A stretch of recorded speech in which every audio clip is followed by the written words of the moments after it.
ನಮಸ್ಕಾರ. ಎನ್ಆರ್ಪುರ ಸುದ್ದಿ ಸಮಾಚಾರಕ್ಕೆ ಸ್ವಾಗತ. ಇಂದು ಗುರುವಾರ. ನಾನು ಮಧುರಾ ಮಂಜುನಾಥ್. ಸುದ್ದಿಗಳ ವಿವರ. ನರಸಿಂಹರಾಜಪುರ ತಾಲೂಕಿನ ಮುತ್ತಿನಕೊಪ್ಪ ಕಡಹಿನಬೈಲು ಗ್ರಾಮ ಪಂಚಾಯತಿಗೆ ಸೇರಿದ ಮಡಬೂರು, ಸಾತ್ಕೋಳಿ, ಆರಂಬಳ್ಳಿ, ಮಾವಿನಕೆರೆ, ಸೂಸಲವಾನಿ ಸೇರಿದಂತೆ ಕೆಲವು ಹಳ್ಳಿಗಳಲ್ಲಿ ಕಳೆದ 4-5 ದಿನಗಳಿಂದ ಕಾಡಾನೆಗಳ ಕಾಟ ವಿಪರೀತವಾಗಿದ್ದು, ನೂರಾರು ಅಡಿಕೆ, ಬಾಳೆ ಧ್ವಂಸ ಮಾಡುತ್ತಿವೆ ಎಂದು ಗ್ರಾಮಸ್ಥರು ದೂರಿದ್ದಾರೆ. ಮಡಬೂರಿನ ಡಾ ಅನಿಲ್ ಕುಮಾರ್ ಅವರ ತೋಟಕ್ಕೆ ನುಗ್ಗಿದ ಕಾಡಾನೆಗಳು 150ಕ್ಕೂ ಹೆಚ್ಚು ಅಡಿಕೆ ಮರಗಳನ್ನು ಸಿಗಿದು ಹಾಕಿವೆ. ಮಡಬೂರಿನ ಕೇಶವಮೂರ್ತಿ, ವಿಜಯಕುಮಾರ್, ರಾಮಮಣಿಯವರ ತೋಟಕ್ಕೆ ನುಗ್ಗಿದ ಕಾಡಾನೆಗಳು ನೂರಾರು ಅಡಿಕೆ ಮರಗಳನ್ನು ಹಾಳು ಮಾಡಿವೆ. ಕಡಹಿನಬೈಲು ಗ್ರಾಮ ಪಂಚಾಯಿತಿಯ ಚನ್ನೆಮಣೆ ಎಂಬಲ್ಲಿ ಕಾಡಾನೆಗಳು ಸಾವಿರಾರು ನೇಂದ್ರ ಬಾಳೆ ಹಾಳು ಮಾಡಿವೆ. ಮಂಗಳವಾರ ಮಾವಿನಕೆರೆ ದಯಾನಂದ್, ಮಳಲಿ ಕೃಷ್ಣಮೂರ್ತಿಯವರ ಅಡಿಕೆ ತೋಟಕ್ಕೆ ಬಂದ ಕಾಡಾನೆಗಳು ಅಡಿಕೆ ಮರಗಳನ್ನು ಹಾಳು ಮಾಡಿವೆ. ಕಳೆದ 1 ವಾರದಿಂದ ಮಡಬೂರು, ಮುಡುಬ, ಮಲ್ಲಂದೂರು, ಆಲಂದೂರು, ನೇರ್ಲೆಕೊಪ್ಪ, ಮಳಲಿ, ದ್ವಾರ್ಮಕ್ಕಿ, ಹೆಮ್ಮೂರು ಭಾಗದಲ್ಲೇ ಸುತ್ತಾಡುತ್ತಿರುವ ಕಾಡಾನೆಗಳು ಅಡಿಕೆ ತೋಟಗಳನ್ನು ನಾಶ ಮಾಡುತ್ತಾ ಆನೆ ನಡೆದಿದ್ದೇ ದಾರಿ ಎಂಬಂತೆ ಸಾಗುತ್ತಿವೆ. ಈ ಹಿಂದೆ ಕಾಡಾನೆಗಳು ರಾತ್ರಿ ಹೊತ್ತಿನಲ್ಲಿ ಗ್ರಾಮಗಳಿಗೆ ನುಗ್ಗಿ ಅಡಿಕೆ, ಬಾಳೆ, ತೆಂಗಿನ ಮರಗಳನ್ನು ನಾಶ ಮಾಡುತ್ತಿದ್ದವು. ಹಗಲು ಹೊತ್ತಿನಲ್ಲಿ ಕಾಡಿನ ಪೊದೆಗಳಲ್ಲಿ ಅಡಗಿ ನಿಲ್ಲುತ್ತಿದ್ದವು. ಈಗ ಕಾಡಾನೆಗಳಿಗೆ ಭಯ ಕಡಿಮೆಯಾಗಿ ಹಗಲು ಹೊತ್ತಿನಲ್ಲೂ ಅಡಿಕೆ ತೋಟಕ್ಕೆ ನುಗ್ಗುತ್ತಿವೆ. ಮಡಬೂರು ವಿಜಯಕುಮಾರ್ ಎಂಬುವರ ಅಡಿಕೆ ತೋಟಕ್ಕೆ ಮಂಗಳವಾರ ಹಗಲು ಹೊತ್ತಿನಲ್ಲೇ ದಾಳಿ ಇಟ್ಟಿವೆ. ಜನರು ಕಂಡರೂ ಭಯ ಇಲ್ಲದಂತೆ ರಾಜಾರೋಷವಾಗಿ ಗ್ರಾಮಗಳಿಗೆ ನುಗ್ಗಿ ಬರುತ್ತಿರುವ ಕಾಡಾನೆಗಳನ್ನು ಕಂಡು ರೈತರು ಭಯಭೀತರಾಗಿದ್ದಾರೆ. ಈಗ ಅಡಿಕೆ ಕೊಯ್ಲಿನ ಸಮಯವಾಗಿದ್ದು, ರೈತರು ಅಡಿಕೆ ಕೊನೆ ತೆಗೆಯಲು ತೋಟಕ್ಕೆ ಹೋಗಲು ಭಯಪಡುವ ಪರಿಸ್ಥಿತಿ ನಿರ್ಮಾಣವಾಗಿದೆ. ರೈತರು ಈ ಭಾಗದ ರಸ್ತೆಯಲ್ಲಿ ಓಡಾಡಲು ಸಹ ಭಯಪಡಬೇಕಾಗಿದೆ. ಯಾವ ಸಂದರ್ಭದಲ್ಲಿ ಕಾಡಾನೆಗಳು ಎದುರಾಗುತ್ತವೆಯೋ ಎಂಬ ಭಯ ಗ್ರಾಮಸ್ಥರನ್ನು ಕಾಡುತ್ತಿದೆ. ಕಡಹಿನಬೈಲು ಗ್ರಾಮ ಪಂಚಾಯಿತಿಯ ರೈತರಾದ ಗಾಂಧಿಗ್ರಾಮ ನಾಗರಾಜ್ ಸುದ್ದಿ ಸಮಾಚಾರದೊಂದಿಗೆ ಮಾತನಾಡಿ, ಕಳೆದ 1 ವಾರದಿಂದ 2-3 ಕಾಡಾನೆಗಳು ಪ್ರತಿನಿತ್ಯ 10ರಿಂದ 15 ಕಿಲೋಮೀಟರ್ ಸಂಚರಿಸುತ್ತಾ ಅಡಿಕೆ, ಬಾಳೆಯನ್ನು ಧ್ವಂಸ ಮಾಡುತ್ತಿವೆ.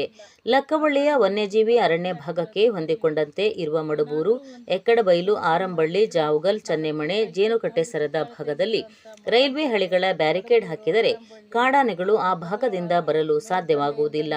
ಇದರಿಂದ 40ರಿಂದ 50 ಹಳ್ಳಿಗಳಿಗೆ ಕಾಡಾನೆಗಳ ಕಾಟ ತಪ್ಪುತ್ತದೆ ಎಂದು ಸಲಹೆ ನೀಡಿದ್ದಾರೆ. ಆ ಥರ ನಮಗೆ ತುಂಬ ತೊಂದರೆ ಆಗ್ತಿರೋದ್ರಿಂದ ನೀವು ಇದಕ್ಕೆ ಏನಾದರೂ ಒಂದು ಸಜೆಷನ್ ಮಾಡಿ ಅಂದರೆ 20 ಹಳ್ಳಿ ಸುತ್ತಳತೆಯಲ್ಲಿರೋಂಥ ಮಲ್ಲಂದೂರು, ಮಡಬೂರು, ಆರಂಬಳ್ಳಿ, ಭದ್ರಾ ಮೇಲ್ದಂಡೆಯಿಂದ ನೀವೇನಾದ್ರು ಒಂದು ತಡೆಗೋಡೆ ಕೊಟ್ಟರೆ ನಮಗೆ ಭಾರಿ ಅನುಕೂಲ ಆಗ್ತಿತ್ತು. ತುಂಬ ಕಷ್ಟಪಡ್ತಾ ಇದ್ದೀವಿ, ತುಂಬ ನೊಂದಿದ್ದೀವಿ. ಈ ತೋಟಕ್ಕೆ ಬರೋಕ್ಕೆ ಒಬ್ಬೊಬ್ಬರಿಗಂತೂ ಆಗೋದೇ ಇಲ್ಲ. ಹದಿಹರೆಯದ ಮಕ್ಕಳು ಪ್ರಾಕೃತಿಕವಾಗಿ ದೇಹದಲ್ಲಿ ಆಗುವಂತಹ ನೈಸರ್ಗಿಕ ಬದಲಾವಣೆಗೆ ಹಿಂಜರಿಕೆ ಮಾಡದೆ ಅವುಗಳನ್ನು ಪೋಷಕರ ಬಳಿ ಅಥವಾ ತಜ್ಞರ ಬಳಿ ಹಂಚಿಕೊಂಡಾಗ ಅವುಗಳಿಗೆ ಪರಿಹಾರ ದೊರಕಿಸಿಕೊಳ್ಳಲು ಸಾಧ್ಯವಾಗುತ್ತದೆ ಎಂದು ಕೊಪ್ಪದ ಡಾ ಅನಿತಾ ನಟರಾಜ್ ಹೇಳಿದರು. ಅವರು ಮಂಗಳವಾರ ತಾಲೂಕಿನ ಮುತ್ತಿನಕೊಪ್ಪ ಸರ್ಕಾರಿ ಪ್ರೌಢಶಾಲೆಯಲ್ಲಿ ಹಿರಿಯ ನಾಗರಿಕರ ಸಮಿತಿ, ಸೀನಿಯರ್ ಚೇಂಬರ್ ಇಂಟರ್ನ್ಯಾಷನಲ್ ಇವರ ಸಂಯುಕ್ತ ಆಶ್ರಯದಲ್ಲಿ ನಡೆದ ಹೆಣ್ಣು ಮಕ್ಕಳ ಹದಿಹರೆಯದ ಸಮಸ್ಯೆಗಳ ಬಗ್ಗೆ ಉಪನ್ಯಾಸ ಕಾರ್ಯಕ್ರಮದಲ್ಲಿ ಉಪನ್ಯಾಸ ನೀಡಿದರು. ಮುಖ್ಯ ಅತಿಥಿಯಾಗಿದ್ದ ಹಿರಿಯ ನಾಗರಿಕ ಸಮಿತಿ ಉಪಾಧ್ಯಕ್ಷ ಪಿಕೆ ಬಸವರಾಜ್ ಮಾತನಾಡಿ, ಪ್ರಕೃತಿಯ ನಿಯಮಗಳಿಗೆ ಸ್ಪಂದಿಸಿ ಪರಿಹಾರಗಳನ್ನು ಕಂಡುಕೊಳ್ಳದೆ ಮಡಿವಂತಿಕೆಯಿಂದ ಸಮಸ್ಯೆಗಳು ಮತ್ತಷ್ಟು ಹೆಚ್ಚಾಗುತ್ತವೆ. ಆದ್ದರಿಂದ ನೈಸರ್ಗಿಕ ಕ್ರಿಯೆಗಳಿಗೆ ಅಂಜಬಾರದು ಎಂದರು. ಕಾರ್ಯಕ್ರಮದ ಅಧ್ಯಕ್ಷತೆಯನ್ನು ಸೀನಿಯರ್ ಚೇಂಬರ್ನ ಅಧ್ಯಕ್ಷರಾದ ಕೆಆರ್ ನಾಗರಾಜ್ ಪುರಾಣಿಕ್ ವಹಿಸಿದ್ದರು. ಕಾರ್ಯಕ್ರಮದಲ್ಲಿ ಸೀನಿಯರ್ ಚೇಂಬರ್ನ ಕಾರ್ಯದರ್ಶಿ ವಿದ್ಯಾನಂದ್ ಕುಮಾರ್, ಪದಾಧಿಕಾರಿಗಳಾದ B K Janakiram, M R Sundaresh, K C Jagadish, Somashekhar, ಶಾಲಾಭಿವೃದ್ಧಿ ಸಮಿತಿ ಅಧ್ಯಕ್ಷ C L Manohar, Gangadhar, Kumar G Shetty, S S Jagadish, Shivakumar, Lakshmisha, T M Shivakumar, ಶಾಲಾಭಿವೃದ್ಧಿ ಸಮಿತಿಯ ಅಧ್ಯಕ್ಷರು, ಸದಸ್ಯರುಗಳು ಹಾಗೂ ಶಾಲಾ ಮುಖ್ಯೋಪಾಧ್ಯಾಯರು ಇದ್ದರು.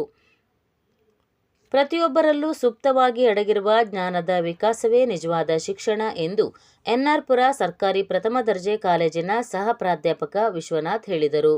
ಅವರು ಬುಧವಾರ ತಾಲೂಕಿನ ಶೆಟ್ಟಿಕೊಪ್ಪ ಸರ್ಕಾರಿ ಹಿರಿಯ ಪ್ರಾಥಮಿಕ ಶಾಲೆಯಲ್ಲಿ ಶಾಲಾಭಿವೃದ್ಧಿ ಸಮಿತಿ ಹಾಗೂ ಪೋಷಕರ ಸಂಯುಕ್ತಾಶ್ರಯದಲ್ಲಿ ಆಯೋಜಿಸಿದ್ದ ಶಾಲಾ ವಾರ್ಷಿಕೋತ್ಸವ ಸಮಾರಂಭದಲ್ಲಿ ಉಪನ್ಯಾಸ ನೀಡಿ, ಶಿಕ್ಷಣವೆಂದರೆ ಅದು ಶಿಕ್ಷೆಯಲ್ಲ, ಶಿಕ್ಷಕ, ವಿದ್ಯಾರ್ಥಿ ಮತ್ತು ಪೋಷಕರ ಸಹಭಾಗಿತ್ವದಿಂದ ಶಿಕ್ಷಣ ಯಶಸ್ವಿಯಾಗಲು ಸಾಧ್ಯವಾಗುತ್ತದೆ ಎಂದರು. ಕಡಹಿನಬೈಲು ಗ್ರಾಮ ಪಂಚಾಯಿತಿ ಅಧ್ಯಕ್ಷೆ ಅಶ್ವಿನಿ ವಾರ್ಷಿಕೋತ್ಸವ ಸಮಾರಂಭ ಉದ್ಘಾಟಿಸಿದರು. ಸಮಾರಂಭದಲ್ಲಿ ಜಿಲ್ಲಾ ಉತ್ತಮ ಶಿಕ್ಷಕಿ ಪ್ರಶಸ್ತಿಗೆ ಭಾಜನರಾದ ಶಾಲೆಯ ಮುಖ್ಯ ಶಿಕ್ಷಕಿ ಪಿವಿ ಶುಭಾ ಹಾಗೂ ದಾನಿಗಳನ್ನು ಸನ್ಮಾನಿಸಲಾಯಿತು. ಕಾರ್ಯಕ್ರಮದ ಅಧ್ಯಕ್ಷತೆಯನ್ನು ಶಾಲಾಭಿವೃದ್ಧಿ ಸಮಿತಿ ಅಧ್ಯಕ್ಷ ಎಂ ಜಗದೀಶ್ ವಹಿಸಿದ್ದರು. ಮುಖ್ಯ ಅತಿಥಿಗಳಾಗಿ ಗ್ರಾಮ ಪಂಚಾಯಿತಿ ಉಪಾಧ್ಯಕ್ಷ ಸುನಿಲ್ ಕುಮಾರ್, ಹಳೆ ವಿದ್ಯಾರ್ಥಿ ಸಂಘದ ಅಧ್ಯಕ್ಷ ಎನ್ಎಂ ಕಂತರಾಜ್, ಗ್ರಾಮ ಪಂಚಾಯಿತಿ ಸದಸ್ಯರುಗಳಾದ ಎಬಿ ಮಂಜುನಾಥ್, ಶೈಲಾ ಮಹೇಶ್, ವಾಣಿ ನರೇಂದ್ರ, ಹಳೆ ವಿದ್ಯಾರ್ಥಿ ಸಂಘದ ಉಪಾಧ್ಯಕ್ಷ ಅಕ್ಷತ್ ಮಳಲಿ, ನಿವೃತ್ತ ಮುಖ್ಯ ಶಿಕ್ಷಕಿ ಪುಟ್ಟಮ್ಮ, ರಾಜ್ಯ ಸರ್ಕಾರಿ ನೌಕರರ ಸಂಘದ ನಿರ್ದೇಶಕ ಸುಭಾಷ್, ತಾಲೂಕು ಸಂಘದ ಖಜಾಂಚಿ BT Prakash, CRP Thimmamma, PDO Vindhya ಮತ್ತಿತರರು ಇದ್ದರು. ವಂದನೆಗಳು.